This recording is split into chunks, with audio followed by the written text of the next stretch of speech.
बेंगलुरु में दिन ब दिन कोरोना के केसेस में इजाफा हो रहा है। कल एक ही दिन में 1373 अफराद कोरोना से मुतासिर हुए हैं।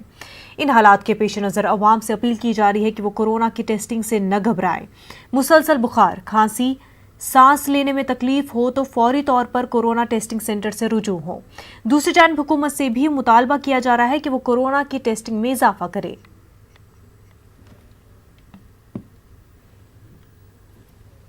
कॉशंस है, फेस मास्क, सोशल डिस्टेंसिंग, ये किसी भी हालत में हम लोग को फॉलो करना चाहिए, क्योंकि अभी जो ये स्टेज है कम्युनिटी ट्रांसमिशन का स्टेज है और गवर्नमेंट के मिनिस्टर जी बोल रहे हैं कि अभी पीक अक्टूबर में आने वाला है। तो आप देख सकते हैं अभी यही हालत है तो अक्टूबर में और क्या हालत होने वाली है। तो प्रिकॉशंस लें आप, और आपके अगर कोई भी आपको सिम्टम्स भी हो तो इमीडिएटली आप इसको डरे मत, इमीडिएटली आप टेस्ट कीजिए। अगर नेगेटिव है तो अल्हम्दुलिल्लाह कोई प्रॉब्लम नहीं है, और पॉजिटिव है तो इमीडिएटली आपको सहूलत मिलेगी। और बहुत सारे सेल्फ हेल्प ऑर्गेनाइजेशंस है, और हम लोग भी यहाँ पे खादिरा मस्जिद को एक सेंटर बना के ऑक्सीजन सिलेंडर्स पूरा सेटअप करने का हम लोग डिस्कशन कर रहे हैं।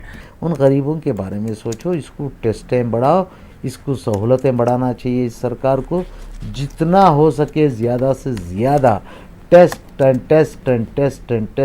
करो, ताकि इस बीमारी को कंट्रोल में ला सकते हैं।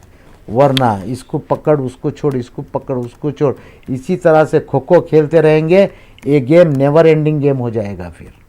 तो अगर इसको फिनिश करना है तो ये एक साथ में कबड्डी खेलें, पकड़ें और दबोचें इस बीमारी को, जब जाके ये गेम ओवर हो सकता है, ख़त्म हो गया। वरना खेलते ही रह जाएंगे, ना जाने कितने बेखुसरों की जान चली जाएगी। वो मारने जाने वालों की संख्या अगर लिस्ट निकाल के देखो, तादाद में आपको गरीब मिलेंगे, अमीर नहीं, लीडर नहीं।